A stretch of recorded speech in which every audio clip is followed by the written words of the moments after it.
Once upon a time, in a far-off land, there was a young and successful businessman named Takeshi. He was always busy with work, constantly rushing from one meeting to another, and never seemed to have a moment of peace in his life. Despite his success, Takeshi was unhappy and dissatisfied. He felt as though something was missing from his life, and he longed for a sense of peace and fulfillment. One day, Takeshi heard about a wise old Zen master who lived in the nearby mountains. He decided to visit the master, hoping that he could help him find the peace he was searching for.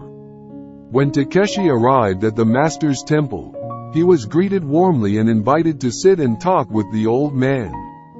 Takeshi explained his troubles and asked the master for advice. The Zen master smiled and handed Takeshi a teacup. He began to pour tea into the cup, but kept pouring until the cup was overflowing and the tea spilled onto the table. "Stop!" Takeshi exclaimed. "You're making a mess." The master looked at Takeshi and said, "Your mind is like this cup. It is overflowing with worries and anxieties, and until you empty it, there is no room for peace." Takeshi realized the truth of the master's words and began to practice meditation and mindfulness. He learned to empty his mind of worry and stress, and to focus on the present moment. Over time, Takeshi's life changed. He was still a successful businessman, but he approached his work with a new sense of calm and clarity.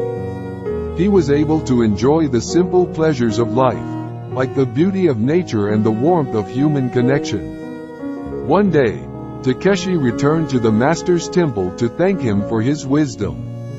But when he arrived, he found that the master had passed away. As he grieved for the old man, Takeshi realized that the true gift of the master's teachings was not the words he spoke, but the way he lived his life. The master had found peace by living in the present moment, by embracing the beauty of life, and by letting go of worries and fears. Takeshi vowed to continue the master's legacy by living his life in the same way. And he found that by doing so, he too was able to find the peace and fulfillment he had been searching for. In the end, Takeshi realized that the secret to a peaceful life was not something he could find outside of himself. It was already within him, waiting to be discovered through the practice of mindfulness and presence.